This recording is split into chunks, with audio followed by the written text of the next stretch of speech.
You're welcome to the second segment of Discourse on Nationalism and You. We are still on This Morning on ITV, and in the house we are having with me Comrade Usman Adaji, the APC Publicity Secretary for the Federal Capital Territory, and we will be taking a look at issues arising from the appointment of new ministers. Comrade Adaji, Nationalism and You. It is my duty and responsibility to make this country better. Very well. Apart from the presidential primaries in which so many ministers, how come your party parades so many presidential aspirants? I think they were more than 23 or thereabouts. About that. Well, in the first place, let me think. Why so much presidential primary with all the humongous nomination fee? That shows how big the party is. That is the show of the might of the party. But in the first place, let me thank you for having me.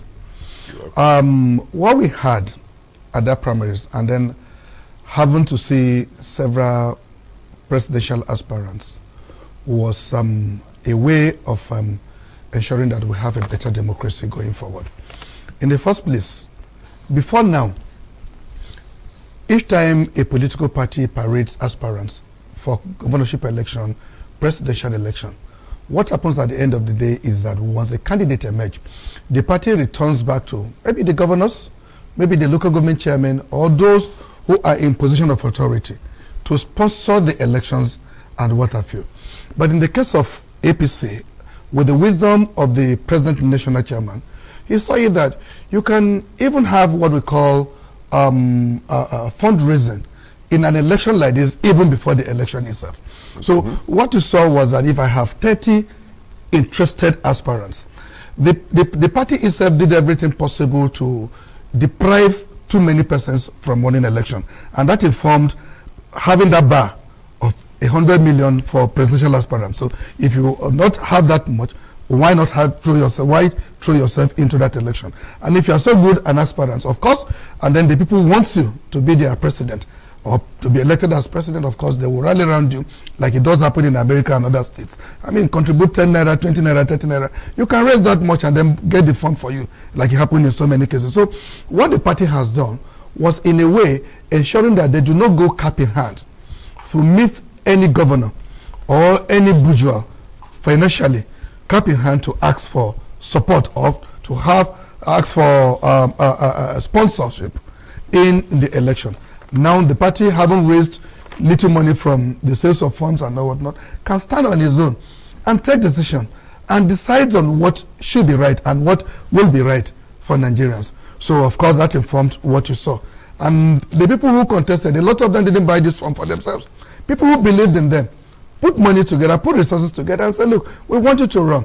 One thing that you must understand in politics, in this game called politics, is that once few persons or certain number of persons sit down and say, look, we want you to run for election, and you decline, sometimes they may have lost interest in you. And when you did want to run thereafter, it's okay, we gave you an opportunity yesterday which you didn't utilize, so they may not be there for you. So once you have that opportunity coming from the people and say, look, we want to have you as our aspirant or as a candidate of the party, and you are a politician, of course, you should oblige and then listen to their voice of reasoning.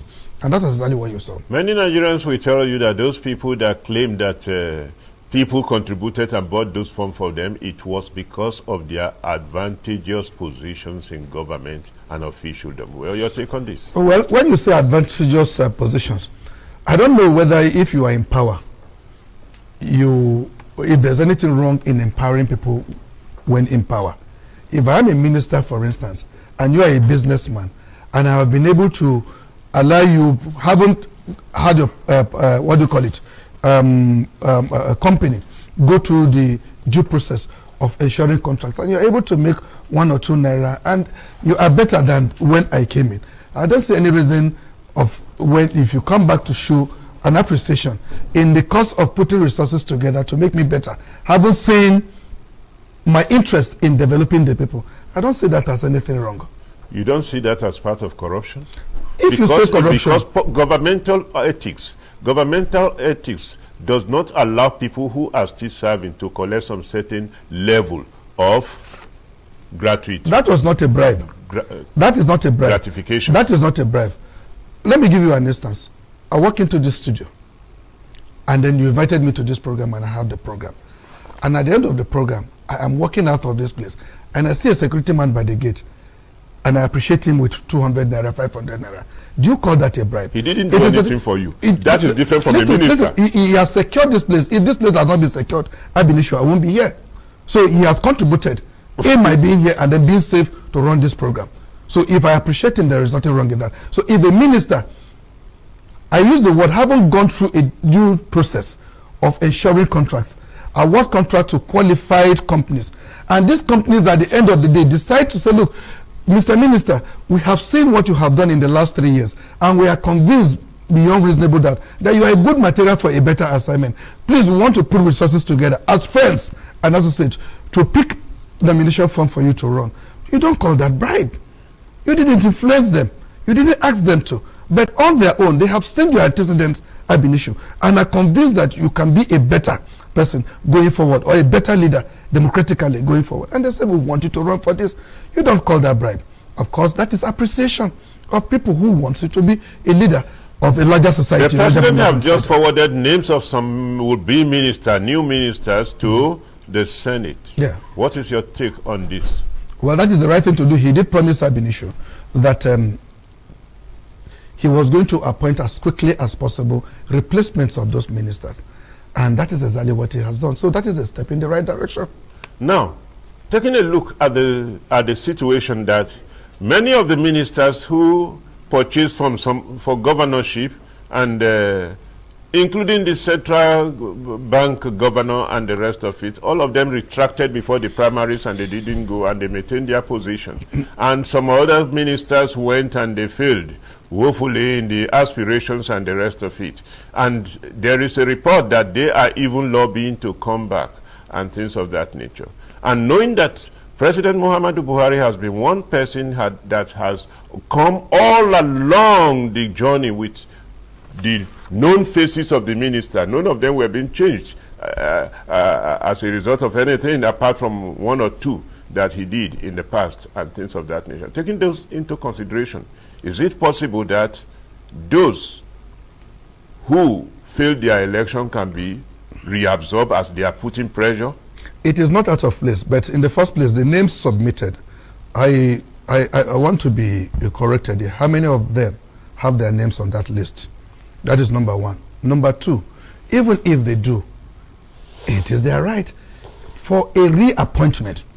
Don't forget that these names are going to be sent to National Assembly, or have been sent to National Assembly for confirmation.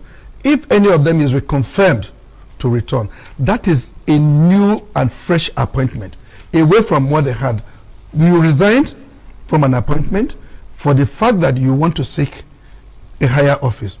And then, after a second thought, you felt that, well, I am no longer thinking that my initial decision was right, but I needed to have continued from where I stopped in my previous assignments. And you are reappointed and, of course, screened.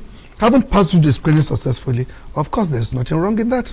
There is nothing wrong in that. But the president being what he is, he did tell them, if you look at what happened, as soon as some of them picked nomination form, he gave them an ultimatum to resign. He said, look, you need to resign within so stipulated time from that office because you're already seeking a different office from the appointment I have given you. And that was the right thing to do.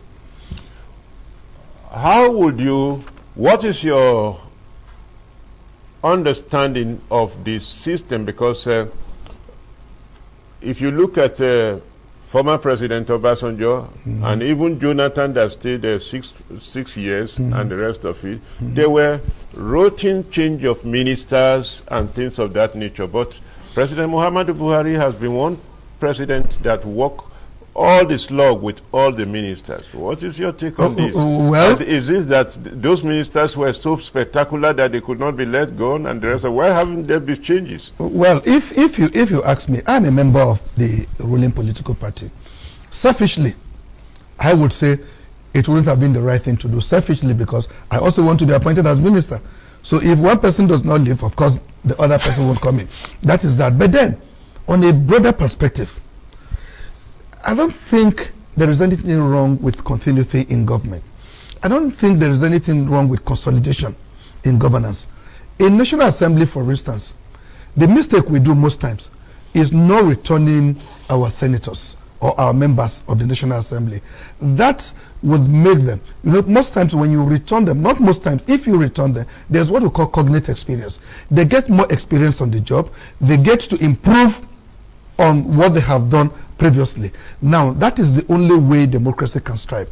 So if the president had left these ministers for this too long, it is in the bid to make sure that they are fully rooted in their various ministry and understand the workability of their various ministry and will be able to carry their ministry to a further level. Once you remove a minister today, brings in another one tomorrow, the man who is coming in with a different idea, a different perception about governance. He is going to start, he takes about 1 month, 2 months, 3 months, several months, or first and foremost, you need to even go through certain, workshops and training to be able to stabilize. That in itself is taking funds, that is in itself is taking time, that in itself is also bringing in a fresh person with different ideas, with new ideas. And before he gets fitted into the administration, several months would have gone down the line. So I think it is wisdom to have allowed them to run thus far. But like I said, for every Nigerians who wanted these ministers changed, or most of these appointees changed, are people who perhaps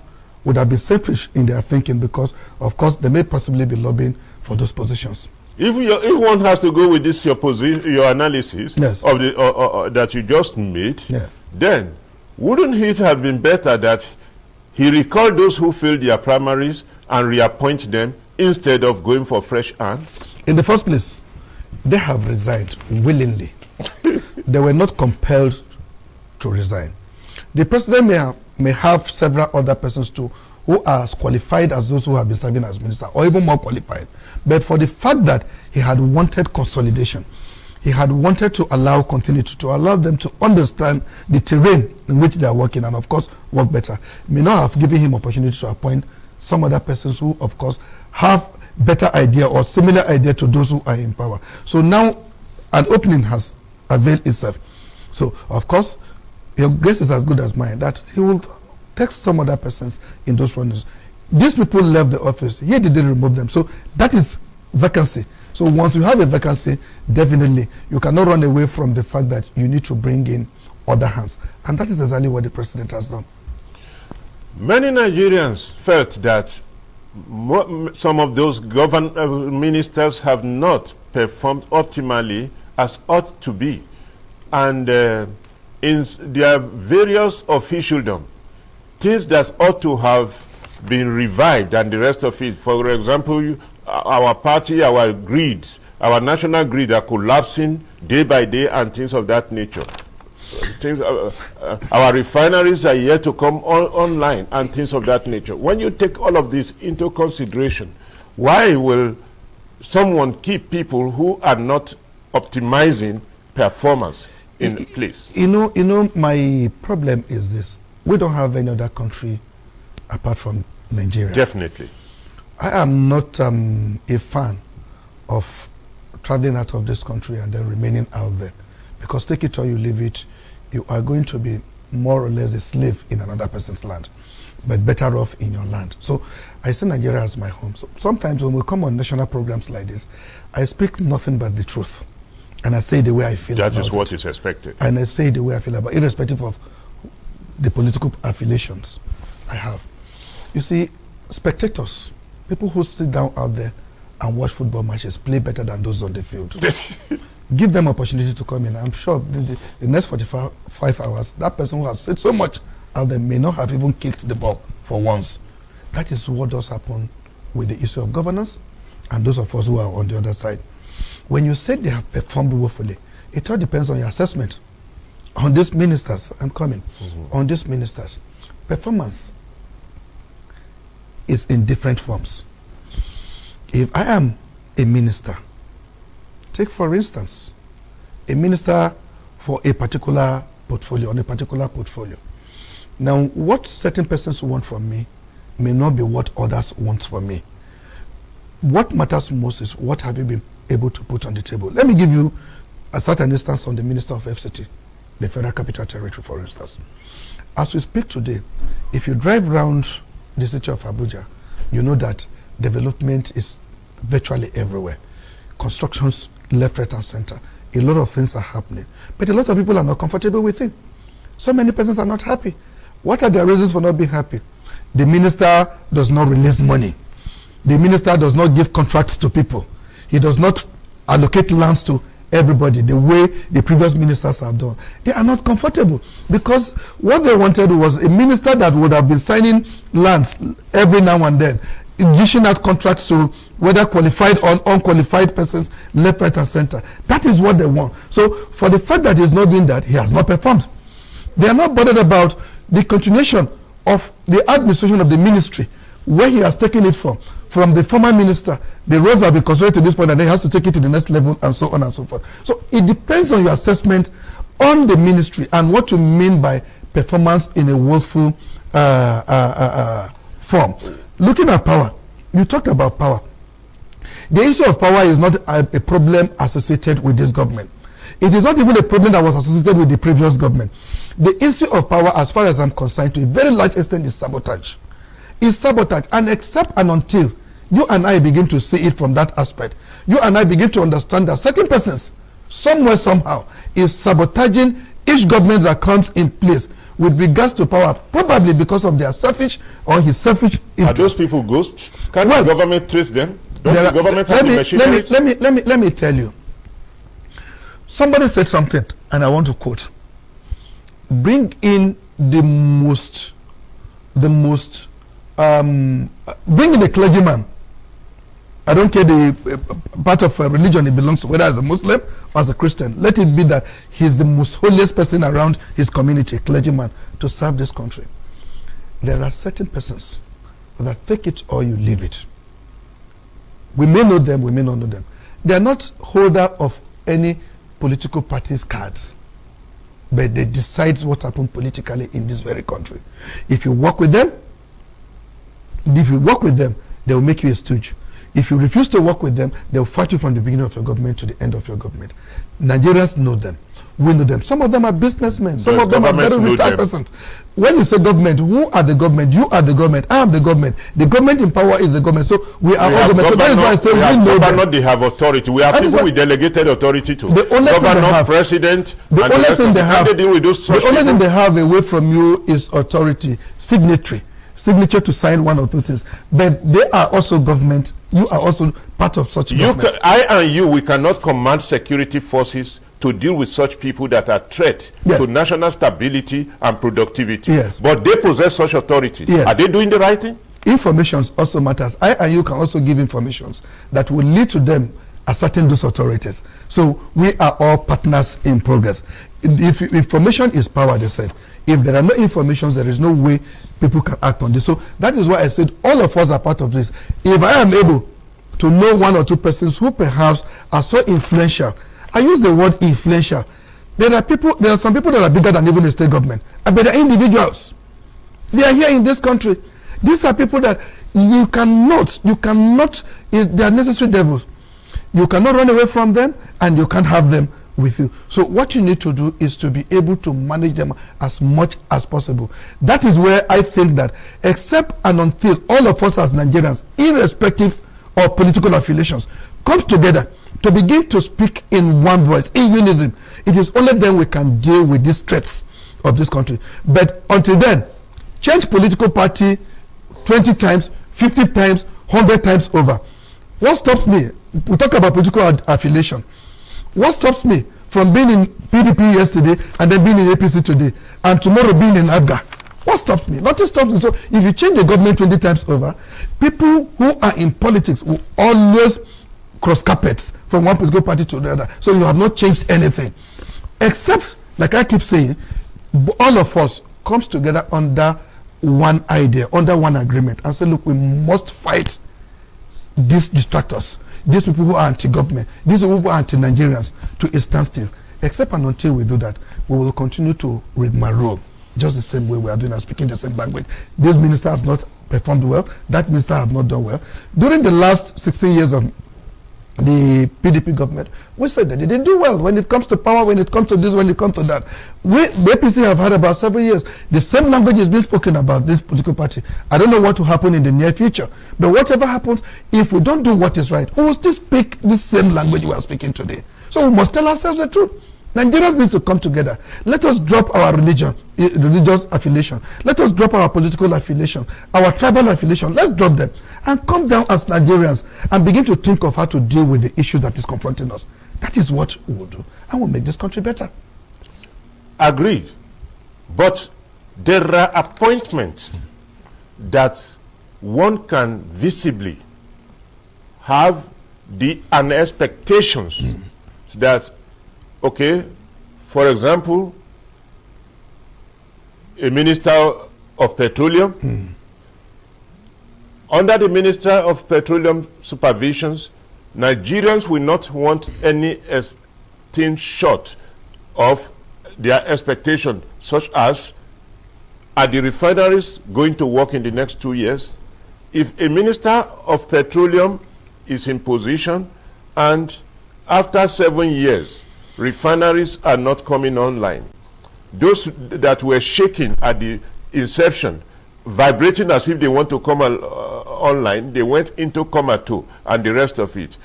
If the citizens judge such minister or such government in that line, will you blame them? Well, let me. I may not even take it from the that is one aspect piece. you have asked a question. And you can add that you are from Kogi State, are you? Yes, I want to give you an instance. Add Ajaokuta to it. Let me give you an instance. Okay. Let me give you an instance. I come from a local government, okay, where as we speak today, the pipe-borne water is not working. I grew up as a child to meet pipe-borne water running. I could just turn on the tap and I get water to have my bath, to drink, to do other things. But as I speak today, we leverage on these water tankers that serves water, or if you have enough resources to sink a borehole in your house. Now that is what is happening. Previous governments before now have done everything possible. I want to liken it to this issue of petroleum and whatever you're talking about. Previous government had come up and had said, look, we have rivers surrounding us. The machines are all there. What is stopping us from returning back to where we were far back? Run pipe-borne water and water fuel. People have been making money from the sales of water. The Water Tankers Owners Association. They've been making so much money. Each time any government comes and then go to begin to carry out proper articulation and begin to put the machines properly in order and wants to run, in the next 24 hours it is vandalized. In the next 48 hours the pipes are broken. In the next 2-3 days everything returned back to destroyed. Now, who are the people who are this? Will you blame the government who is doing everything possible to put this in place, or the same citizens who have decided for the mere fact that on selfish grounds that they want to make so much money, and once the government takes it back at them, the same citizens return back at them that the government is too brutal on its citizens? What kind of government is this that want to destroy, that want to kill, that is arresting, that is doing this? So it becomes a man between the devil and the deep blue sea. You want to make things right, some people are destroying it, and if you want to fight them, the same people you want to work for are the same people who are criticizing. Now, when you bring it back to issue of petroleum, you will agree with me that there is no government except a very bad father who would want to leave his house unorganized. No president, even the previous president, President Goodluck Jonathan, and the present president, and even those before him, except a very wicked president, no president will want to come in, stay for 4 years, and will not want to make power better, and will not want to make this issue of, is there anybody that will enjoy seeing Nigerians queuing up? But they campaign with this thing to come to power. Why? That's what I'm telling you. Okay. I'm telling you the same way I'm going. I said nobody will come in and want this thing to remain the same. Every government that comes in comes with the genuine intention of wanting to make it better. Sometimes when these campaigns are run and they say, when I come in, I want to change this, I want to change that, they are not doing it because they want to win election. They are doing it sincerely because they want to have a turnaround in that sector. But you don't know better until you come in. It's just like a man who is standing outside a house, and then you want to know what is happening in the compound. that has a very high wall. You wouldn't know until you get in there. So most times, when these people campaign, they campaign with sincerity of purpose. But once they come in, the reality downs on them as soon as they come into power, that there are people that decides what happens. Once you begin to fight them, they will use the same Nigerians we are fighting for to fight you. And it's happening everywhere. It's just like this issue of insurgency. I am not part of those who believes that insurgency just came. As far as I am concerned, I'm not a security expert, but I do know that some people are behind it. Those perhaps that do not want the government to succeed, those perhaps that the government is not really working with, those perhaps that the government is not comfortable with the idea, and say, look, let's see how you are going to have it on a good note. So these are the things that are happening, and that is why I keep saying, and I will continue to say, that except and until Nigerians begin to see beyond their nose as Nigerians, and not to begin to look at the political party in power, not to begin to look at the individual who is driving that seat as the problem of the country, until we begin to look beyond that, we may not get it right. That is just the truth. We may not get it right. Now we are appointing new 7 ministers, yes, which will include Minister of Transportation and all of that. Yeah. And we saw what the Minister of Minister of Transportation have done, particularly in the re-evolution of our railway and things of that nature. What are your expectations of the new ministers that are coming? Well, are you so hopeful? Very, very hopeful. I wouldn't know who is coming in as the next minister, but I think my hope on the forthcoming minister is that don't forget that that ministry has a permanent secretary and other directors who had worked with the outgoing ministers. All I expected of the next minister is to quickly get to the driving wheel and, of course, look at what has been done before coming and continue in that direction, and not to begin to come with completely different innovation. Different innovations, I'm not saying there should not be innovations that will better the railway, but what I'm saying is that if there are projects that have been on ground and there are projects that could better the system, as soon as it comes in, let him continue in that direction. One thing we have, or the previous governments have done, or people have always done in establishments, is that once I come in as a minister or even as a director, the contracts that have been awarded before I assumed office, most times we tend to abandon them because I didn't award those contracts, because those contracts were not awarded by me, because I don't know who is behind those contracts. Most times they are abandoned. That is not too good for governance. So once the new ministers comes in, I'm not talking about that of the transport, now the ministers, I think there is need, because we do not have time. We have just about a year and to round up this particular segment of government. They should completely take over government and then look at what their predecessors have done and continue in that direction so that we can move this country to a better height.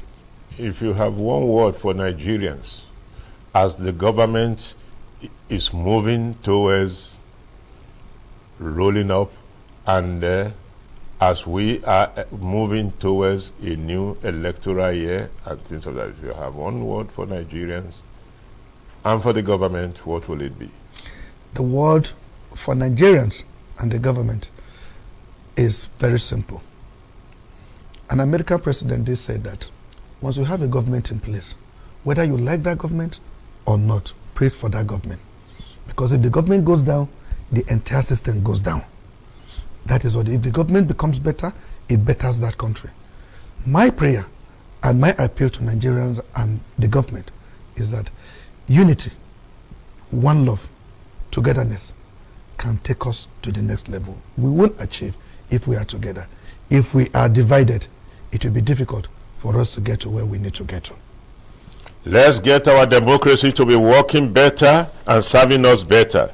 Let us continue to work to promote national unity and do all that is necessary to build a nation worthy of our aspirations, collective aspirations and goals. We have been talking with Comrade Usman Adaji, APC Publicity Secretary, FCT.